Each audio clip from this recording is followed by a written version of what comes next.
Sloss and Humphreys on the road. Muggins and Cream, Cream and Muggins, straight thuggin', living the dream. That's our intro. Fucking Muggles. Tickling the clit inside your head that makes you laugh.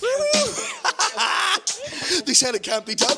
Are we in the same seats? That's hack. Ah, Muggles. Accidental rib job in the park. Kiss, kiss, kiss. Or am I just being cynical? Muggled it up on fucking Mugglepedia. Where have you been since 9/11? Do you reckon there's concept out there that microdose ecstasy? You know, people microdose acids and people microdose he's called mushrooms. Michael McCabe. Yeah. Why do you think the Greeters Guild is so happy? Why is he so positive and full of compliments? You reckon? No, Man is microdosing pills. This is a good rumour to spread, but probably plausible. Yeah, but also, do you know a lot of people say that they're much happier, like microdosing, and they're more productive. And stuff. You know, there's a lot of people who try to sell you on things they do. It's like meditation and stuff. Oh, meditation's great. Do this. Wim Hof breathing. Microdosing's the same. Yeah, Wim Hof. Wim Hof breathing, cold showers. Yeah, I got into ice baths a while ago. Yeah, I got into the breathing on Wim Hof because people are like, you get a natural high off it. I'm like, well, I mean, you just flood your body. Like NOS. Like NOS balloons. You do balloons without balloons, you take gun. I still, the one thing I kept from that, I occasionally do the breathing. Right. Occasionally. Not me, I always breathe. That's a coward's move, that. That's a coward's move. That's You got to become mindful of the breathing. That's what they say. Become mindful of the breathing. But then when you become mindful of the breathing, sometimes I worry, like, am I breathing wrong? Yeah. Because they go, do you know, like when they go, okay, so we're going to breathe for 4, hold for 4, whatever, and then you're doing it with the guided person, and then I do it always off time. So I'm like, I missed it. He goes, like, expel now.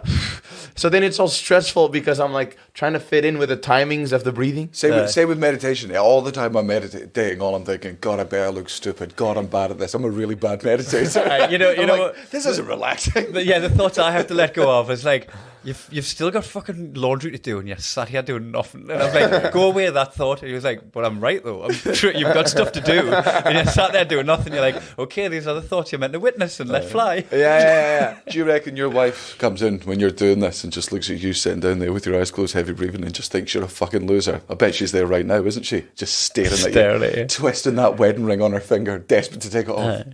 Oh, good, she's not. Yeah, we had a Ukrainian lass living in our house for a bit, and I was doing the Wim Hof breathing exercises, and she'd fucking come home from college and just walk in, and I was out of breath on the couch. What have you been doing? It's tiring. She's thinking, if there's ever war in Scotland, this guy's fucked. Yeah, it's fucked. Well, he's out of breath on the couch, so it just looks like he's been doing something awful and run away. So she's just going through her drawers being like, oh God, what pants did he snip? What's he done? Heavy breathing into my pants. So now I've just realised, now that I'm being mindful of not clenching my braces because it looks like I'm on pills, what we mentioned earlier, now I've found myself, when you guys are talking, putting my lips over my teeth not to clench them. So now I've replaced the clench with use a chat. Yeah, each activity makes me more believe in the pills at each thing you do. But you were saying you had a Ukrainian refugee. Yeah. How was that process? How was it processed? Really badly. Of like how does that person get to you? Because a friend of mine also. So we put our house up like in like the February or something when it all started kicking off, and we found out that like people were going to be displaced, and we want a 4-bedroom house there, and only one of them's being used for a bedroom, one of them's a spare bedroom, and the other 2 are offices, Natalie's office and my office. So we've got a 4-bedroom house, and we're like, if we don't put our house forward, who the fuck is? Yeah, who's looking after these people if not us? So we'll put a house forward. The Tory government. So. No. Did you guys see that video where this guy goes around the streets being like, when there's like, refugees welcome, you got to bring them in. And this guy goes around and be like, would you take a refugee in your house? And he goes, oh, my house is too small, I actually can. And he goes, okay, would you take a refugee in? And they go, no, I think that's the good. So there's all these people and you can't find a single person to say yes. But you never know like who you're going to get. It's a lottery, because my friend also took one.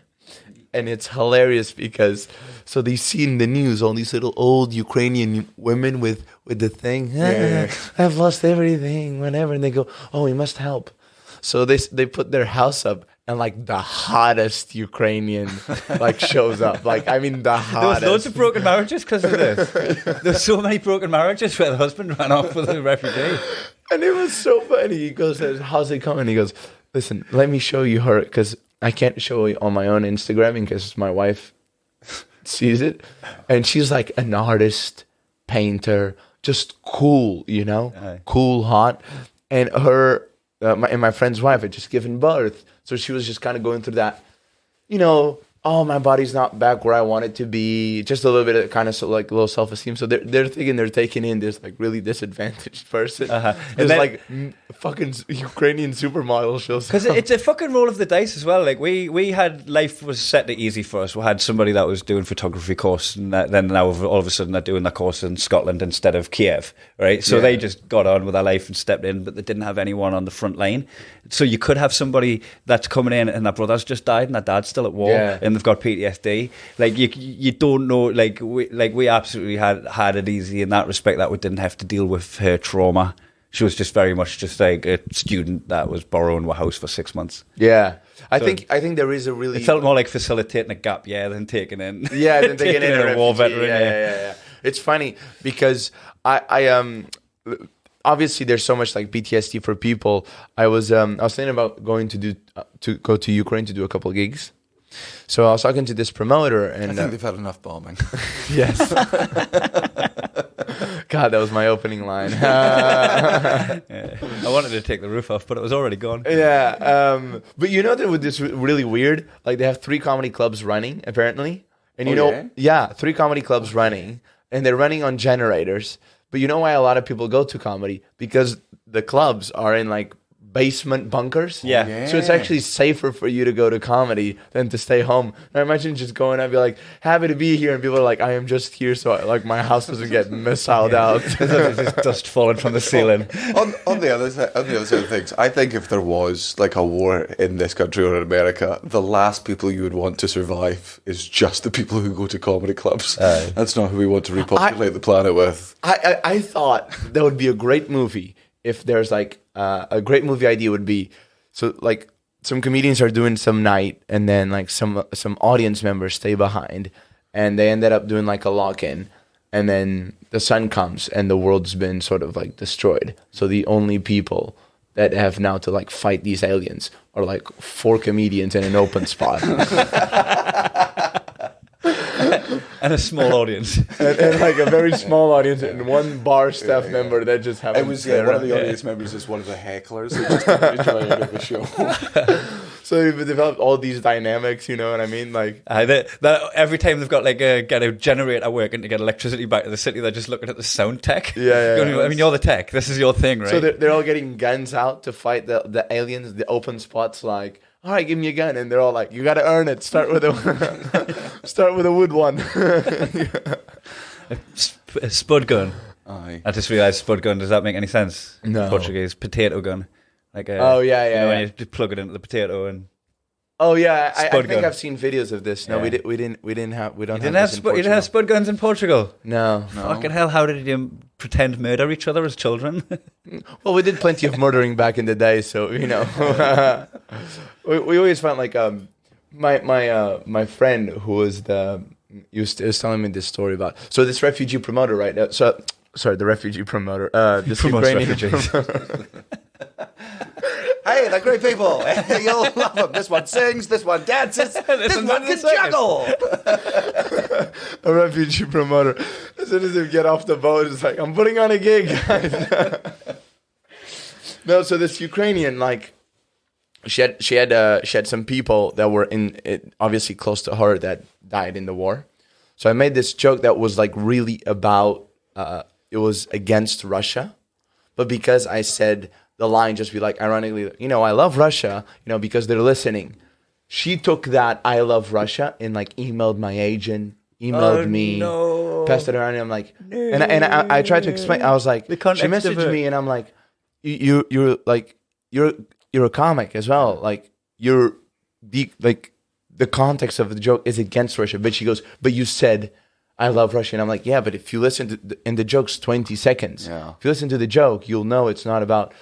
But she's so triggered because of what she's been through, because of So I even took the video down. Yeah. I took the video down because I was like, listen, I want to hopefully work with you in the future, and I don't want to like create any more like tension unnecessarily. And Putin does have some good ideas. I'm just saying. Yeah.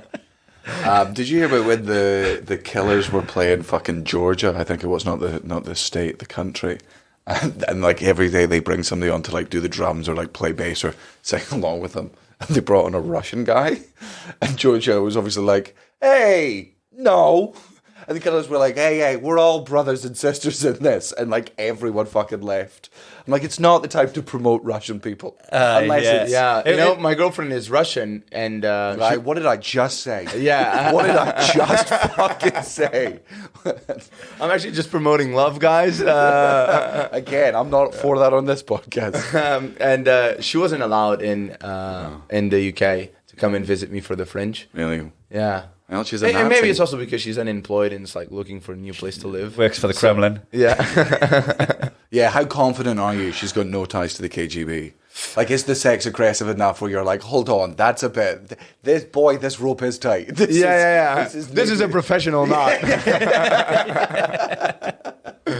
She goes, oh, let's try this like cool thing. It's like really sexy. And I'm like, what is it? So I put it back over your head and then there's some water. When are we going to get married?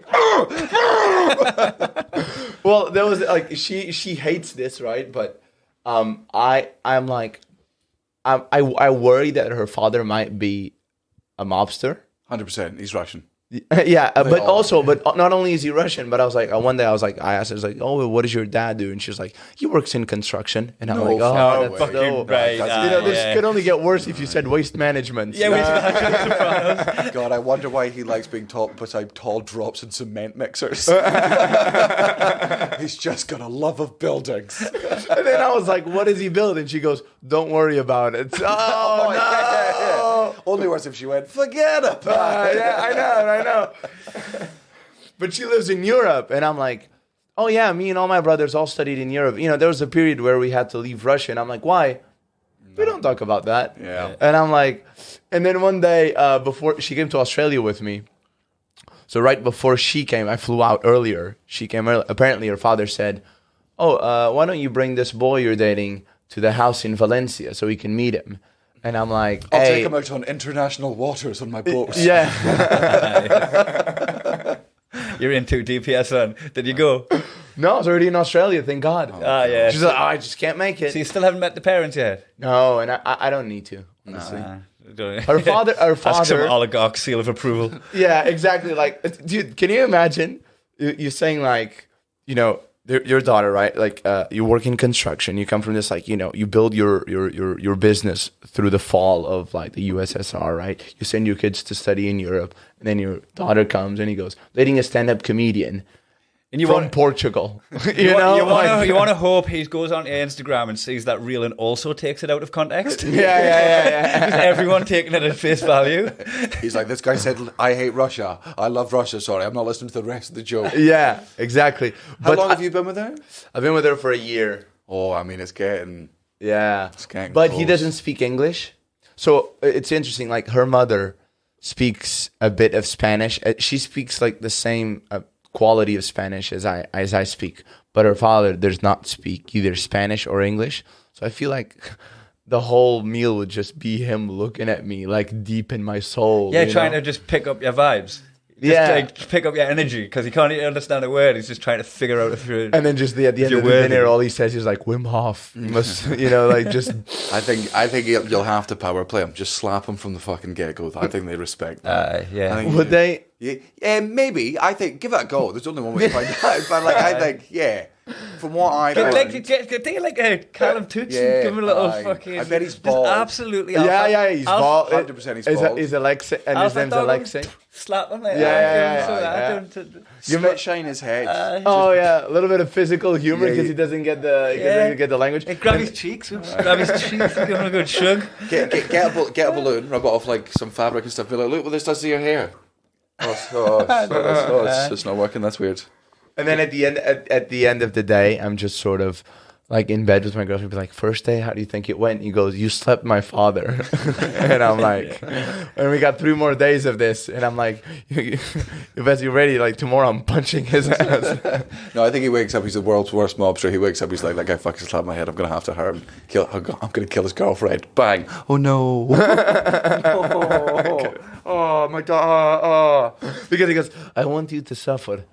But if I kill you, you do not know suffering. So I kill my own daughter. Yeah. So you suffer. And I'm like, And obviously now He's played 4D chess, this guy. The Russians are good at made of chess. steel. and then he's going to kill you, and you're like, but surely you have to avenge the guy that killed your daughter. And he's like, that's an excellent point. Oh, no. Now it looks like I did it. Now you're framed for And then double homicide. Yeah, exactly. All of a sudden, anyone shows up. I'm the only person alive, and be like, "This is a huge misunderstanding, guys." Yeah, let me explain. If I was a Russian oligarch and I wanted to commit suicide because I had depression, I would try my best to shoot myself twice in the back of the head. Double tap. Yeah.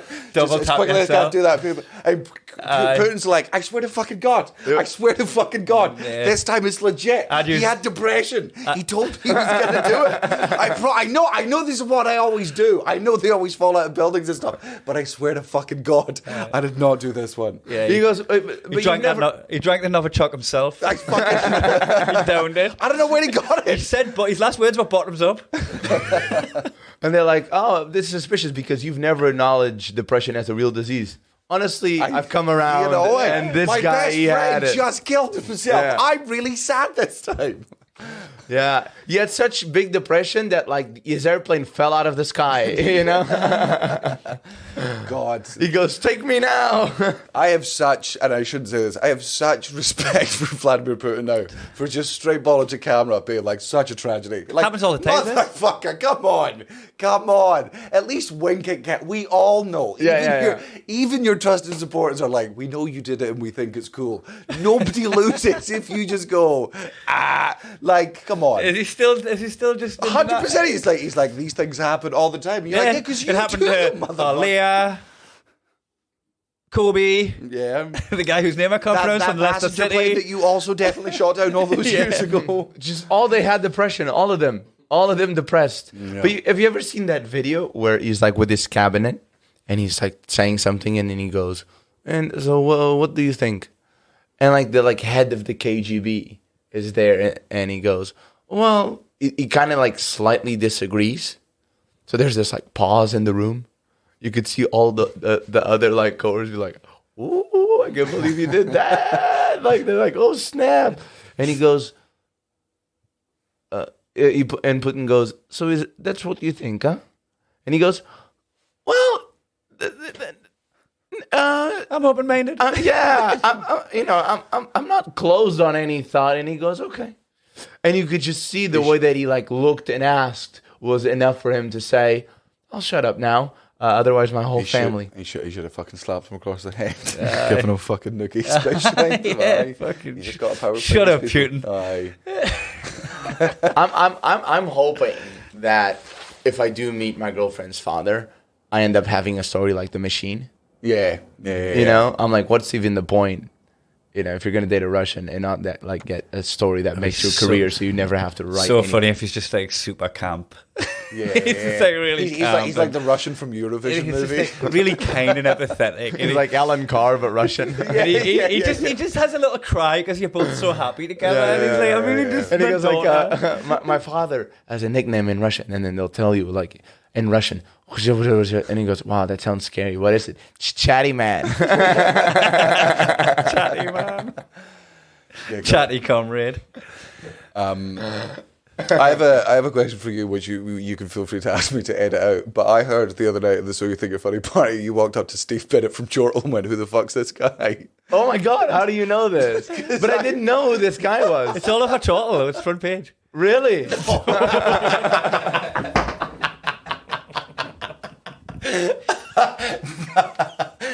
The fucking gall if Bennett did that. Is it true? Yeah, but because I didn't know who he was. Oh, He he's was a talking piece to of- somebody, and I'm like, "Hey, nice to meet you. I'm Andre." He goes, "Oh, I'm Steve," and I'm like, "Cool. So, what brings you here?" Just casual conversation. He goes, "Are you a comedian?" He goes, "No, I'm a reviewer." I was at your show 3 days ago, and I was like, did you like it?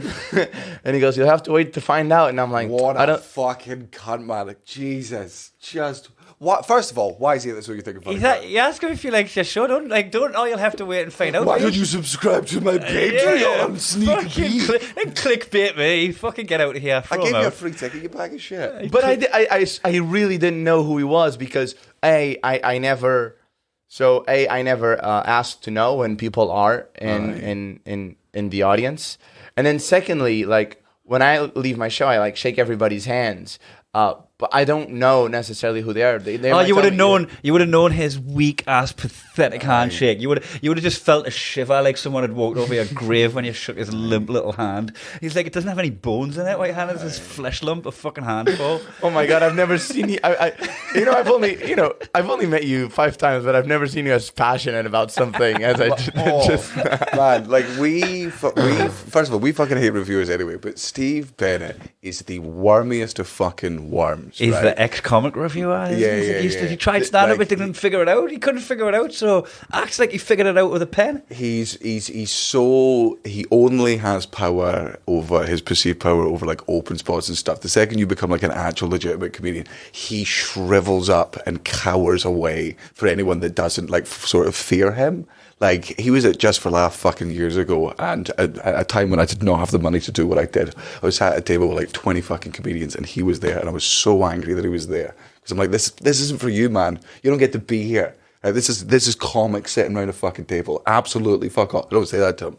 But I go around the bar, get an entire fucking round at the Just for Laugh bar for 20 comedians and make sure I look him in the eyes and don't ask him what he wants to fucking drink. Like, make them, like, he is... It's so bad because he gave me Event of the Year in 2016, and then in 2020 gave me second best for Event of the Decade, right? And I still hate him because he took the wind out of my sails when I was brand new. I was a brand new comic, and he talked shit about us on the internet when I'm brand new and trying to make it work. And then when I'm fucking running something that's actually got the whole fucking world's attention, then he jumps on board and goes, "This is good." And I'm like, "Where the fuck were you when I needed you? Get out of here!" I'm kind of scared, right? Because I don't know about the review. I don't know if it's come out or yet. So I've not read one review of me the whole time. Well, you're lucky because we've got it right here. Yeah, bring it up, Matthew. How are you psychologically 2 days from the end of the festival? Are you fragile? Yeah. So I need to like sit down when I get out of here and maybe read them or not, right? So, but they tell me it's like, here's the rule: if you do read reviews, and this is for somebody who, like, for the first fucking 4 years of my career, fucking all the good reviews meant nothing, and all the bad ones fucking stung. Yeah. Like, I can't remember who it was that told me, and it's very hard to do. If you take the bad reviews seriously, you have to take the good reviews seriously, regardless of where they're from. Even if it's just like a fucking 5-star on the Fringe website from an audience member. If you're taking a fucking comedy journalist, and I can't say that within a fucking stank on its opinion seriously. Remember, this is just a fucking nerd, right, who got the lowest of art forms to fucking review, right? Nobody cares about their taste in music. Nobody cares about their taste in film. Nobody cares about their taste in food. Nobody cares. So they go to the lowest fucking thing in the world. Where a bunch of egos will definitely read it, and you'll get clicked on your website. With the because we're so fragile and pathetic. The pathetic narcissists, they're like, this is the people I will have some sort of perceived power domain over. Yeah. It's funny. I was asking my agent about it. I was like, "Why is this blog so big?" And because like it's not like, you know, you travel all over the world. You know, Steve Bennett once fucked a comedian and gave her a Event of the Year 2016.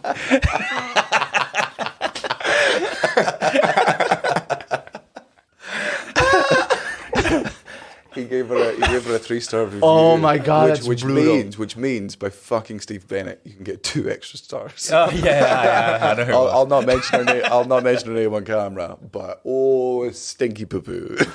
Oh my god, can you? Oh, I would love to be like a fly on the wall for that call after. Oh yeah, you know. No, did he call you back, motherfucker? He left me a 3-star review. He loves me. He left me a letter, and he goes, "Hey, can I? If I lick your asshole, will you give me another star?" Yeah, brown one.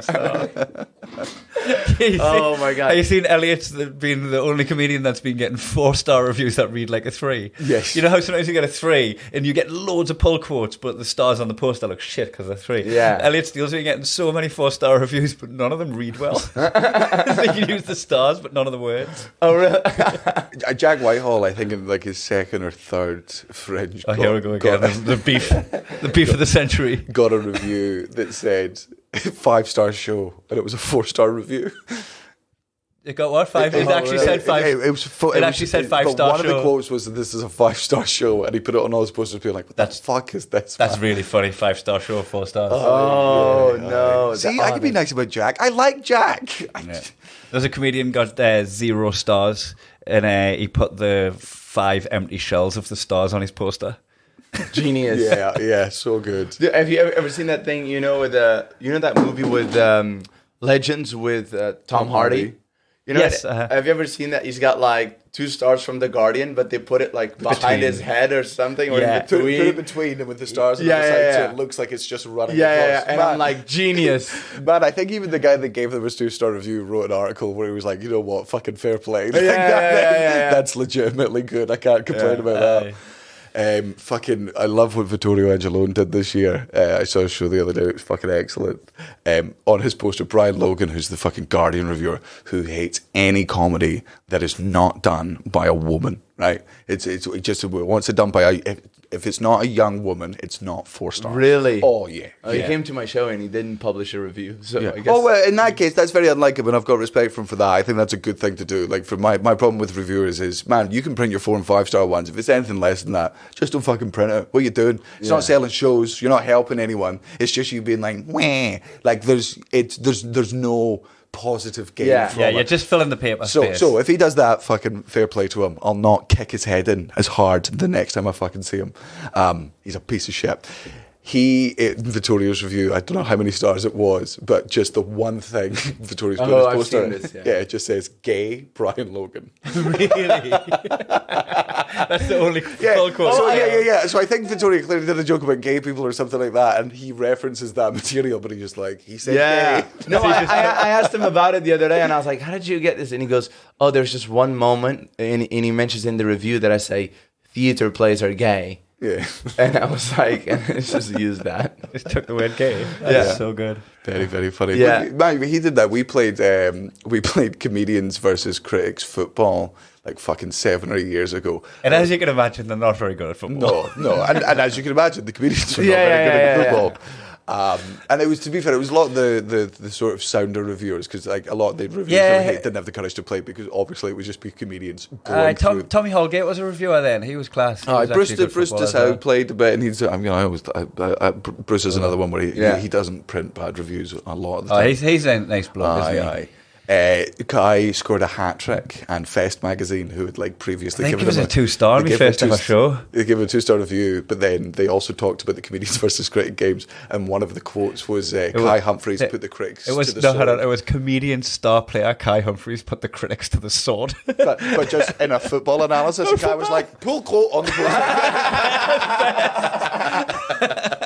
I mean, people are like, I was like, well, comedians, when it goes, they took this out of context, but like, we do that shit a lot, you know? Yeah. All of our jokes are like, here is something that is, my wife and his wife fucking hate this podcast, because they're like, the way we tell stories is just so it sounds like we win, which we do all the time. The amount of corrections I get when I get home. It's not even published yet. She'll be like, why did you say that? It was that. I'm like, entertainment. Totally insubstantial. It didn't steer the story away from its conclusion at all. No, exactly. It doesn't matter if it was a Tuesday.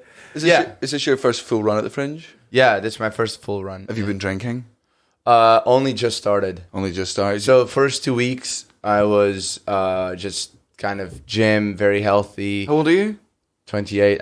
29 in a week. Okay. So I was just like very healthy, whatever, and like good reviews were coming in. So I was like, okay, I'm in the game. Bit of momentum. Yeah. I had the momentum. Got off to a good start. I could feel the buzz, you know. There's a lot of 5 stars coming, like whatever, it's good. So then 2.5 weeks in, or whatever, or whenever time it comes, my agent set me down and was like, "Listen, the nomination isn't coming." And then from that point on, I was like, "Well, I guess I could start drinking. Yeah. And then there was like 3 days where I kind of hit the wall and I didn't want to perform the show. And she goes, oh, but this is not the time to let out because there's all these producers, whatever, blah, blah. And I'm kind of like, you know, you don't like expect that there's something. Like, I came with the Fringe with zero expectations. But when it starts going well, Yeah, it's hard not to build your hopes up. That's you build your hopes up a little bit, and then when it took me a few days. Yeah. Only in the last couple of nights have I been like had good shows again because I'm like, I don't give a fuck anymore. Well, man, the Fringe isn't really like it's a career. It can be a career maker in the sense that, like, look, if you go to it every year and you build an audience, you will build an audience and you will get bigger every year as long as the show's good. You know, you just build. Even before I was doing fucking heaps of telly, I would come back to the Fringe every year.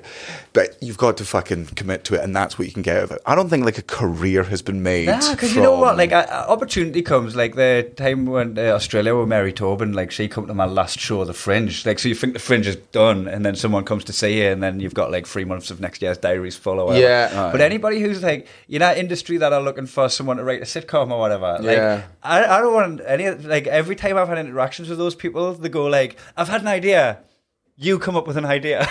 And you're like, all right, so I need to just write and do everything for you. See, unless you're sat on a sitcom idea or something, a lot of this industry attention's pointless. Yeah. Unless you've got something to give them when they want it. I do have it. Like, I have a script. Yeah. That I'm, like, ready for it to go. But I don't put much on it. Like, they'll beat that out of you. My big goal was to just get some good stars. Aye. So that I don't need to come back, and if I do, it's a choice rather than like a necessity. The good part of it, like the reason I'll keep coming back every time is because I wanna have a new hour, and I wanna fucking altitude train by doing it every single day, and then it's fucking class by the end of the run, and you've got a new hour. That's the one part of like not doing it this year that I missed out on is like I'd be finishing this month with a solid hour in my back pocket. So you start with the work in progress? Start previews in June, July.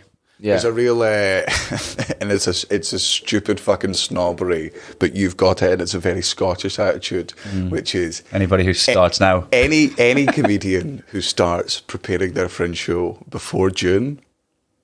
If you start your new show, fucking grow up. Look at you taking the job seriously. You fucking loser. Before the summer solstice, you wrote a joke. Oh, Jesus, man, we are homework on the bus kids. Yeah. That is what comedians are. If you are not panic writing your show, if you're that far fucking planning ahead, you ain't a real comic. You're not writing jokes with no pressure. No, how dare you? Casually. How dare you take this job so professionally? Getting up, grabbing your coffee. Yeah, because all of our English friends, all of them, they start previewing in January. A lot of them, so many of the English comedians, they'll come up and they'll do a 45-minute show 1 year, and that's so that they don't qualify for best newcomer. I did that. So last year. Yeah, you fucking sneaky little. That's when you're saying this is your first Fringe. You're talking shit. Well, no, I came for 10 days. Oh, got you. I came for 10 days to do 45 minutes, and then. Well, yeah, I mean, I'm everything you hate because I went to Australia to work out the show. Yeah. Because in Australia... By the way, it's not that we hate. We hate what it makes us look and feel like. Whenever we see comedians working much harder than us, we know we're doing it wrong. Oh, yeah. But also, like, it's my first hour show. Yeah. I think by number 2, I'll be like, I'm on your camp, you know? I'm like second band, you know. I did my first Fringe show. I did take it I definitely took it seriously. I remember I had this fucking like white paper roll that you could like stick to the wall. Yeah. And I wrote all of my jokes up there, and I would fucking sit in front of it like Rain Man. It's like, well, that joke goes there, that joke goes there, and I'd fucking type all out. But I was doing this 2 weeks before the Fringe. Yeah. So I was doing. I feel like doing your jokes in January is like being the guy that gets up in the hotel and puts your towel down on the lounger. Yes. Before breakfast. You're like, fuck off, man. You're cheating the system. Well, mind you say this. We are always the fucking first through the gates for getting Fringe registration and posters and everything. Like, our agent sees deadlines the other way around. She doesn't see like, oh, the deadline, the last day you can do this is this day. She sees it as the day it fucking opens is when you're ready to go. Like, like Edinburgh Fringe goes, we're now opening applications for the Fringe, and she's the first one in there being like, I want this venue, I want this time, here's the fucking artwork, here's this, here's that. Oh wow, so she's like on the ball. I'll tell you the trouble with her being that on the ball and us being homework on the bus is that it's a fucking stroke of luck if the poster and the title and the blurb matches the show. Yeah.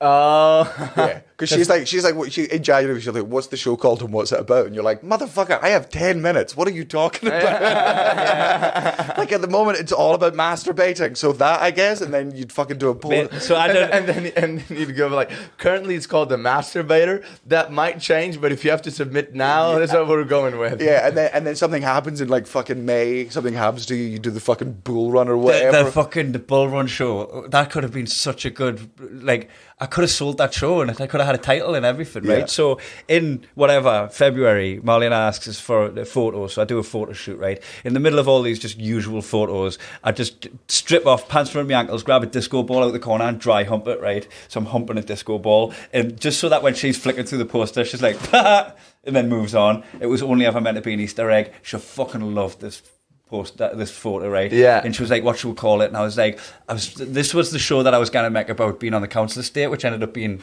last year's show. I called it Shameless. Yeah, I remember. I saw your show. Yeah, I saw that show. You saw Shameless in 2014. About No, not that one. But you the council estate one, Mischief. Yeah, Mischief. So that was last year's show. But I was kind of going to be writing about that sort of stuff for that show, and then I ended up nearly dying and like got these amazing photographs of us being trampled by bulls in Pamplona. Right? Oh, he showed me this the other night because I've done that too. I've done the right. run. It's fucking. So you know Estafeta, Dead Yeah, Man's you did. Curve. You did. You went before Dead Man's Corner. Yeah. Yes. Yeah. Uh-huh. And the whole show ended up being circled around that. So like the last 15 minutes was the Bull Run story, and every joke that was in it was a callback to stuff that I'd put in previously. Yeah. Right? Like things that like when my life's flashing in front of us and stuff. It's all calling back. But it was called Shameless. I was dry humping a disco ball on the poster. The fuck? That could have been I could have used one of the photos from the Bull Run. I could have fucking had some title that was like to do with it. Yeah, so sometimes like leaving it till the end would be way better, because the thing, like, I've heard so many stories of people being like, I had nothing, and then like 3 weeks ago this happened, and that became the thing. Yeah, and then you go, but I'm already committed to this masturbator theme, so I gotta. Man, there are sometimes it would get to like June or like mid-July, and you'd just be looking at your show, going, "Fucking, I need a death in the family here." I need to like get into a fucking car crash. Yeah, that's something. Every time that I every time a year goes by and I don't get on the nomination list or whatever, I'm just like, but you know what? I've got all my relatives. I haven't been diagnosed with anything. Yeah. My wife's still alive. I always go in for a prostate exam 2 weeks before the Fringe, being like, maybe this is the year. Yeah. Come on, cancer story. Come on. Yeah, give I it to remember me. when I was young, I was in I went to theater school for 1 year.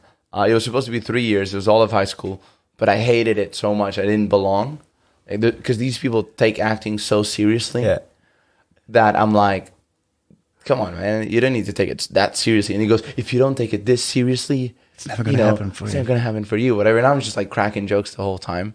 And what would happen is, like, we'd have these classes where they'd go around and ask you for like the most traumatic stories, you know? So they'd go around the class and like all these, these people start telling all these stories, and it gets to, and I'm like, in my whole time, I'm like, I've had a God, lovely what life. do I have? Like, My what do life's I been have? I was like, my father did beat me up that one time, So I'm like, okay, I'll tell that story. I'll like pepper in, Spice it pepper up. in like a couple more slaps, whatever.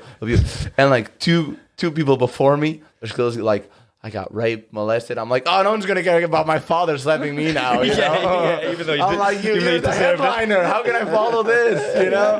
You start making up.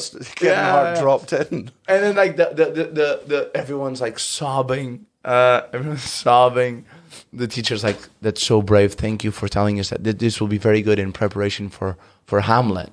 And I'm like, and he goes, Andre, and well, what about your story? And I was like, one time I called my dad a monkey, and he slapped me. Threw a banana at us. But Handful of shit. Started masturbating and shitting himself. I remember like He swung down from his tree. And I did say to her after like the class, I'm like, you should have said at the end of the thing, because your story was you ruined it for the rest of us. You know that, right? Because she got cast immediately for like the main role, and I'm stuck doing fucking Tree. What's this fucking cast? Britain's Got Talent. Like, just who's got the biggest sob story? Yeah, exactly. Oh man, have you ever seen a comic like know what the routine is that you've got to have your 45-minute sub story, but they don't quite have one? So it's like I don't mind throwing Tom Horton under the bus. He had his 45-minute lull when his parents caught him drink driving. And he'd like, it felt like there was a life change, and he went puppy-eyed and all that, and that was the moment when, and you're like, oh, you fucked up drink driving, man. Like, yeah, like drink driving. Oh, that's just like on Tuesday in Portugal, you know, like the drink limit is more of a suggestion rather than a rule. Is it? Because like Scotland's the opposite. Scotland is super strict. Like if I were to drive after like a really fucking heavy night out, where I went to bed at 3 or 4 in the morning, I wouldn't be allowed to drive until like fucking 12 or 1 p.m. Oh, like, really? No. Yeah. If there's any in your system, it's fucking done. Whereas LA, like, we will get picked up by friends who are like, woo, we're going to another bar. And you're like, another bar? Like, you drove here to pick me up from another bar? Oh. Remember the Fringe, sorry, after we had a signed show, so the girl doing sign language, it was her first time doing a stand-up show, and she was like 3,000 people. I was starting to get like contact nerves for her, because I was like, I've got such a thick Geordie accent, and I talk so fast when I'm let it go.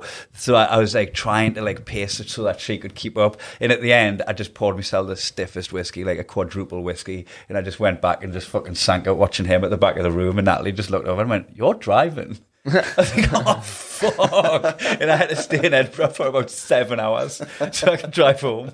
Oh shit. Like, do you like, so this is like a big thing that you guys take seriously, because I feel like back I won't drink drive. Portugal, Spain, whatever, people that's starting to change. But people would have this thing where they're like, I always like to call it like they have their legal limit and then they have like their own personal limit. You know what I mean? Where they know where they're like, I can't. So the guy will have like 10 beers and then they'll get 11th and he goes, can't do it, gotta drive. You know? There's no point though at the end of that quadruple whiskey did I think, ooh, this is me next Edinburgh show sorted.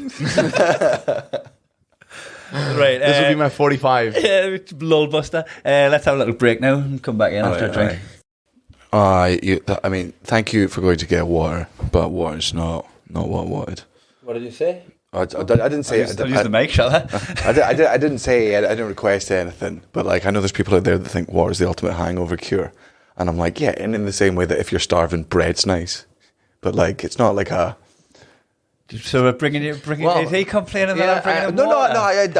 I'm trying my best not to. I'm grateful you bought me a drink. I was just. What, do you want a little bit of juice in it? Maybe. That's my own brew or something. Aye, something like that. So were you thinking they're like surprises with something nice? No, I had no idea. I just thought you wanted some fluid. Aye.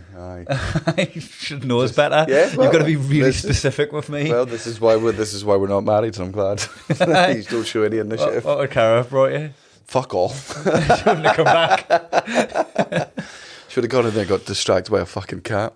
Can't believe I went and got you a drink. When you guys get into that conversation, I always feel like I'm like that girl, you know, when you decide to have a threesome, but like the couple's like doing something and you're just there and be like, so are we doing it? Or like, I don't know. And ironically, you would just go and start getting waters because you want to be busy. Yeah, exactly. Just end up being the water boy in an orgy. Yeah, you gotta be that guy, you know? You're gonna be because if it's your first time at an orgy, right? Yeah. And you don't know the etiquette, you're like, so when do I jump in, guys? Like, do I wait for an opening or...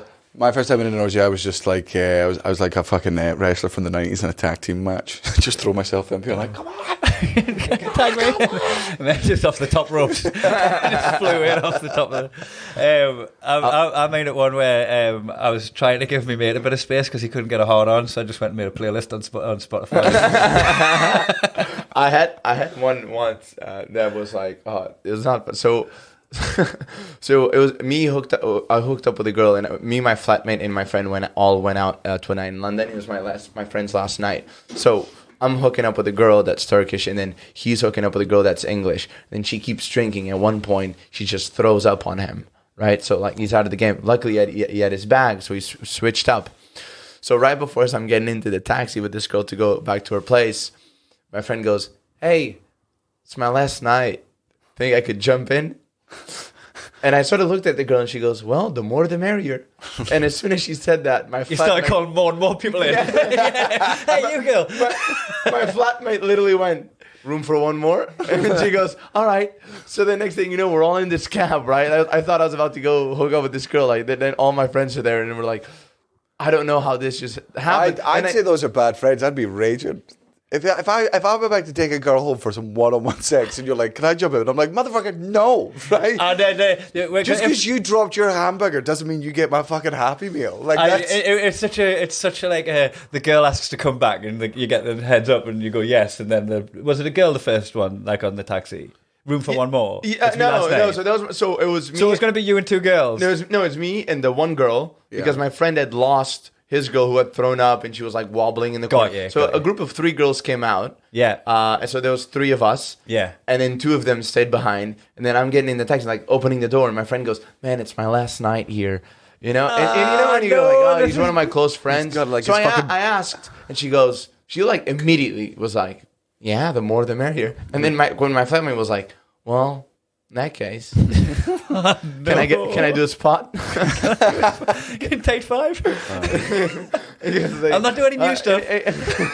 I mean, don't get me wrong, good for her. But if that was me, if I was bringing a girl back and then you two fucking jumped in, there'd be time all the way through that. I would be making really angry eye contact, being like, I'd actually be reading the messages. I cannot believe I would be reading the messages in the group WhatsApp where you're slacking us off for doing it.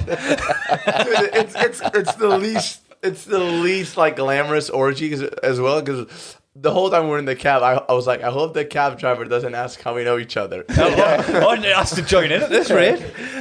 Yeah. So we get to man. I'll tell you this story. So we get to her house. It's this tiny little apartment in Camden. She goes, "Go to the room at the bottom."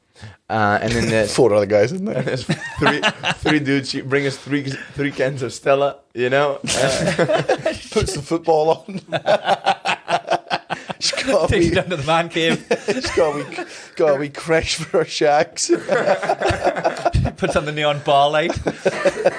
And then she's like looking for something. Clearly, she's going around in drawers, and we're sort of like, "Hey, what are you looking for?" Fourth controller for FIFA. She goes, "I'm looking for this big pink dildo." What this needs is not. Any holes left? You got to put it in your ear. And I'm like, listen, I don't want to seem cocky, but I think between the 3 of us, we got this covered. You know, unless you've got 2 vaginas, we're pretty airtight here. You're like picking some. Is this it? No, I said the pink one. Not Sebastian. So eventually she goes, "All right." Shuts down the light, right? We sort of it's all very dark. We sort of move. She's starts like, we start having sex. God, I hope my girlfriend doesn't listen to this podcast. I hope her dad does. Can you get this in Russia? Maybe he's be like, there's a real man's man, you know? Maybe he'll finally respect me. So I'm with her on one end, and then on the other end is my friend. And my friend and I were like, he goes, "Thank you so much." We start speaking Portuguese, and you just hear like, "English, please." I mean, that is, and I'm like, that's very rude of us to, there's someone who doesn't speak the language in the room, right? So we're doing it, right? At this point, we're like, she's like, "My ears up there," and you're like, "Yeah, that's me thighs, sorry." I'll move my thighs out. And she goes, and at one point, we completely forgot that was like, my flatmate was even there, because we just heard this whisper. It's all dark. You can't see anything. We just heard this whisper in the dark going, "Hey, guys, when is it my turn?" Shut up, George. and she goes, "Oh, okay." And she kind of moves on.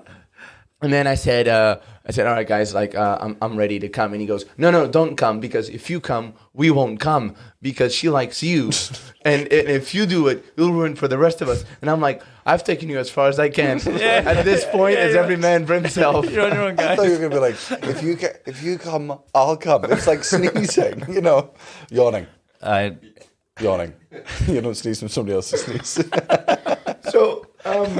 So I do it, and she's like, "All right, we're done." And he goes, "Oh, you fucking motherfucker!" And he goes, listen, it was either this or nothing for you. You should be grateful. And then she goes at the end, she's like, so she turns to me. She wants to give me a kiss on the mouth after like the whole time having like my friend's dick in her mouth. And I'm like, oh no, it's okay. She goes, you know, I'd like to see you again. And they're there, and she goes, I'm really sorry, but like I'd like to see him one-on-one. And I'm like, I'm so sorry. I come as a 3.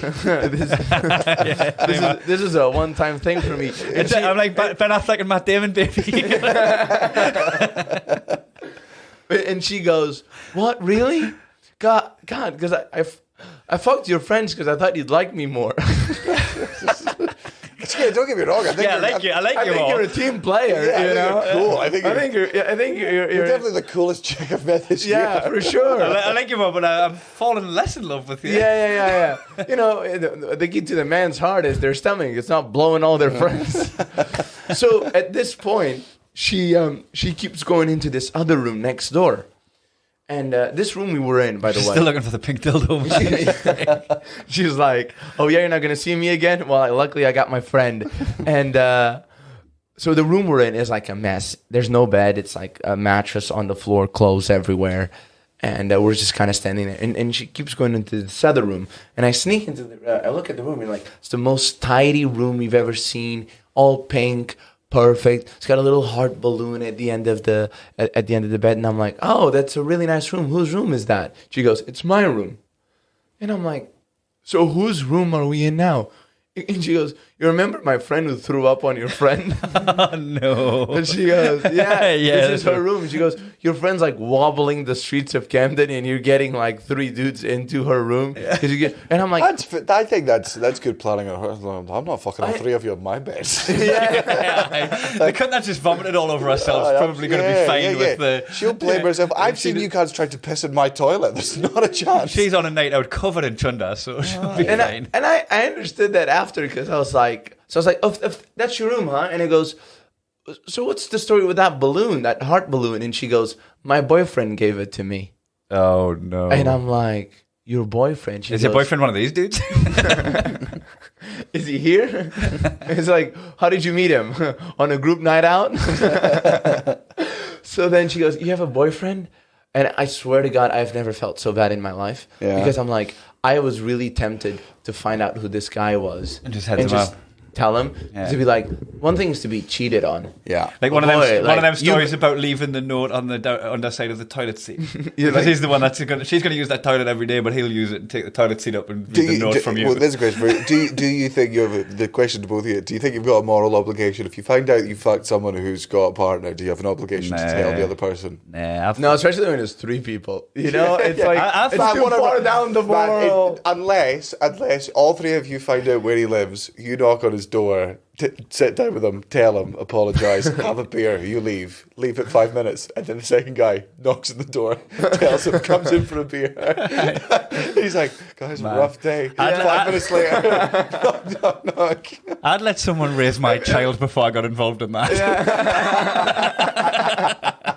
Hey, you ever heard that knock joke? It's 3 guys show up, I fucked your girlfriend. Because you can't show up all 3 of you at the one point, because otherwise it just looks like an intervention. I sit him down. I was like, listen, we think you have a problem. And he goes, what is it? Your girlfriend, man. Like, I don't know how to tell you this. Because, like, there was just something that's like, someone cheats on somebody. Yeah, great. But if she does this on a Tuesday, I'm like, you got cheated on, like, caps lock. You know? And then after we found out she had a boyfriend, the ride home on the taxi, it wasn't like a fun. Oh, what a! It was somber. What a fucking rowdy boys night we had. It was just weird and sad, right? And my flatmate was this like Dutch kind of autistic guy, like who kind of just happened to be in this extent. We're all in silence, and he just goes, "Women, huh? You never know." And they're like,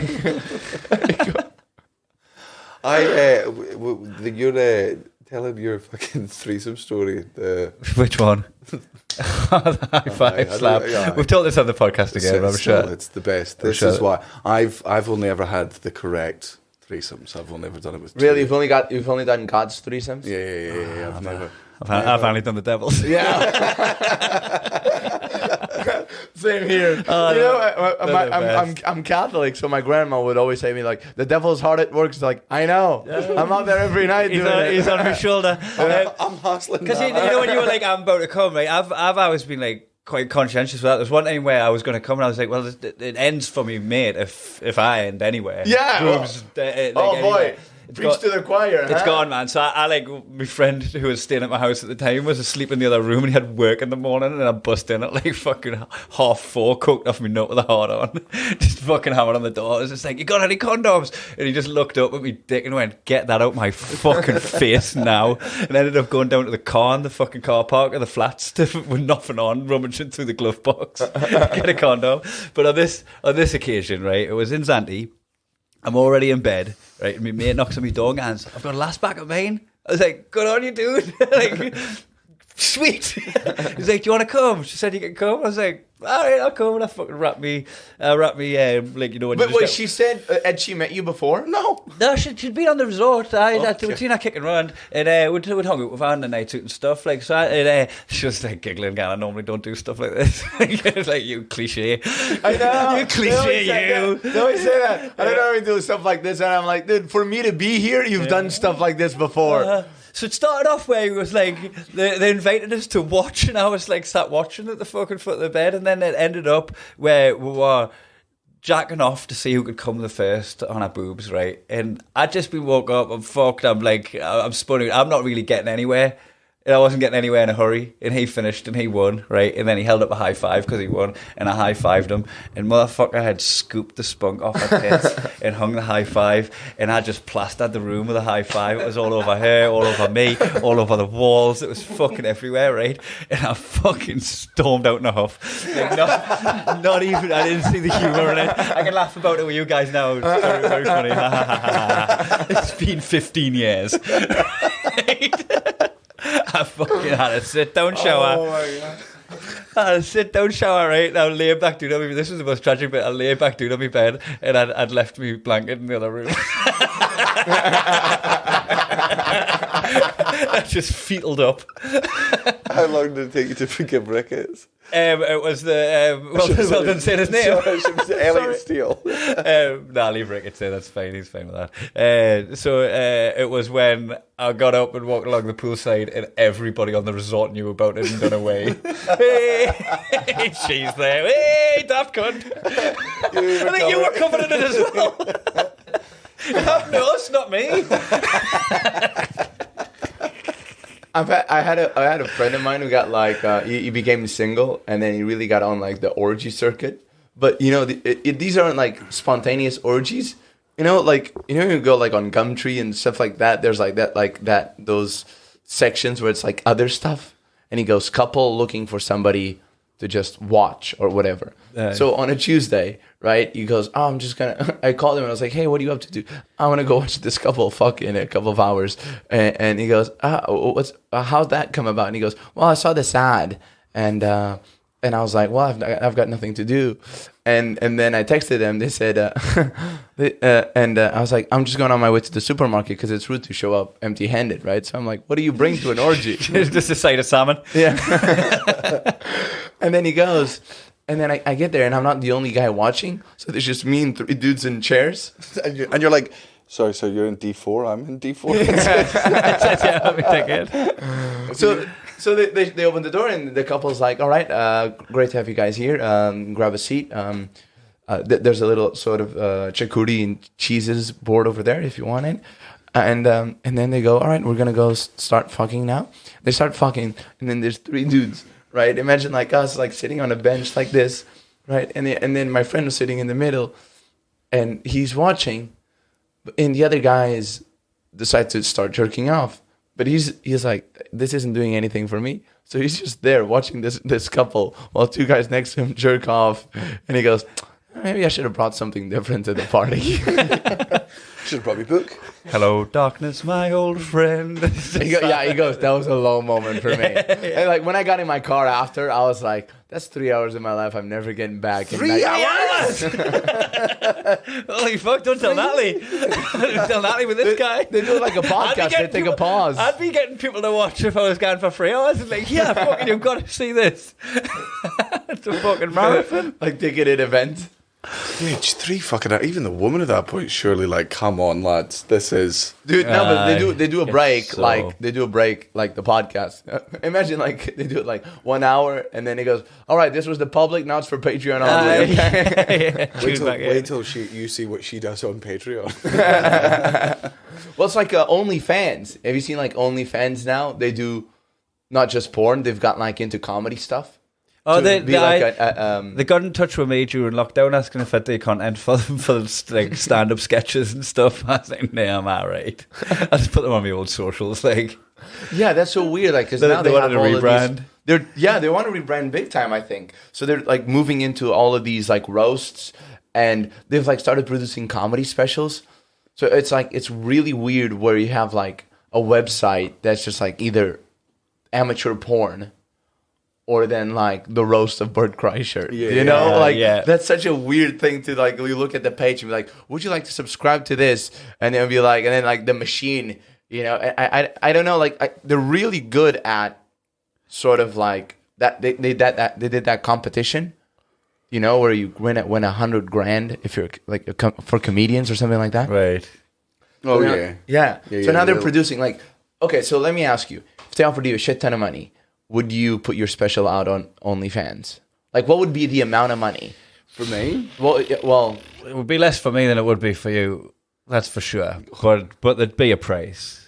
I wouldn't want to tell them. But what would it take for you to be like, we want your One special? We're rebranding. One special? Yeah. For me, 1.5. 1.5.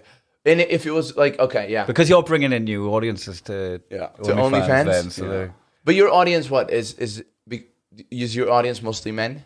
No, not at all. My audience is 60% women, 20% their boyfriends and partners who they dragged along, and then the remaining men are ex-boyfriends of other women who've brought me previously. They broke up, but they still like my stand-up. Really? Yeah. And what's your demographic? I'd say I'm fucking quite eclectic, man. Anywhere between fucking 18 and 65. Like, I am always shocked when I see, and it happens regularly, pensioners, like fucking 75-year-olds, 8-year-olds. Intelligent people, like mostly in Europe, especially because they've learned English to a second language so much they can listen to the nuances of comedy. So you do get quite an intelligent audience. Aye, but no, I'm like in America, like I think like your fucking Joe Rogans and your Bill Burrs, like I would say their audience is probably 65% men. So you get like quite a big range of like of age at least, right? And polite people, the audience, the venues always mention how nice the audience was. So they don't leave a lot of litter. They don't make lots of people who can't make eye contact. People who tremble when you meet them. I think it's. Do you find audiences in Europe like nicer? Yes, because they are so fucking like grateful that you're over. Like, it's still like exciting for any artist to like be over there. They're like, hey, oh my god, you fucking came to Vilnius, or you came to fucking Riga, and thank you for acknowledging our existence. Yeah. So it's a lot. Whereas in London, you often, I mean, not so much anymore, but when we used to play the fucking Soho Theatre, you always got the fucking vibe of people just being like, there were 12 other shows we could have seen today, but we decided to come and see yours. Yes, do you feel that Melbourne? Prove to us that was the right thing to do, as opposed to my audience who are like, I plucked up the courage to come out today, and I'm going to be socially exhausted for 2 weeks afterwards. I dyed my hair green, especially. Yeah. Yeah, I think that's true in the sense of like, and I've noticed this as well with like industry people in the UK, like agencies. They're like, we're exclusive, so. You should be very lucky we've chosen to work with you. Whereas Americans are like, you're a star, kiddo. What can I do for you? Can I get you a drink or whatever? So like the whole mindset is like so different. It's like here you're sort of like you kind of made to feel like you work for them. Like they're giving you like not the other way around. Or is like I often get confused about who works for who in me and Marlena's relationship. There's sometimes when I'm like, hold on a fucking second. Am I not in charge? I did remember. I was like, I said this is going to be a no for me. Somehow, I ended up doing it. Yeah, you're paying someone to bully you because you haven't got your own motivation. It's you're like paying someone to push you. It's a personal trainer. Essentially, if you've got a good manager, it's someone that you're like, I am paying you to make me do work, but what makes a good manager in your guys' opinion? What are the I think someone you can qualities that trust. One thing I love about our manager is that I trust her. Aye. I really trust her. Never signed a contract with her. I trust her with At any money. I point? trust her to put us first. I trust her to like really care. Aye. And so that in that I really feel like there's a couple of other agents I know like Brett Vincent and stuff that'd be like that. But like I feel like that's a real rare quality in an agent. And it's definitely like something that if you've got an agent who you know is just going to be with you for your Fair entire weather. career, Yeah. and all the way through, then you know that they've got a plan for you. Marlena had a fucking goal for me with the second she signed me. Really? Oh, 100%. She knew she knows, you know, the thing that she really likes is she likes finding acts and she knows how to package them, and she can see the trajectory and what's the best sort of way. And if that doesn't work out, she's got 1,000 fucking contingencies, because if she were to stop working for 2 seconds, she might think for a bit. She loves work. It's her fucking baby. it's a distraction from her thoughts. She's one of those people. She loves work so much, but she'll tell you how much time she wants off. She doesn't want any fucking time off. She loves this too much. She's like Alex Ferguson, man. She'll die on the pitch. You do know he's still alive though, right? Yeah, aye. But we all thought he would. He's dead to me the second left. I feel like there'll be a lot of agents that are fair weather where you'll sign for them and you'll be in the bold capitals on their fucking website, and then all of a sudden you'll shrink down to the small letters on the website, and like they've got somebody else who fits your USP now or whatever. Yeah. Like I feel like a lot of agencies are just like whoever's hot right now, that's who we're getting behind. And, but like you just know however it goes for you, she's always going to be there, and that's unique. I think. And you also need somebody that can be a fucking cunt. Yeah. I hate being an arsehole, and I know it comes naturally, but I don't like doing it.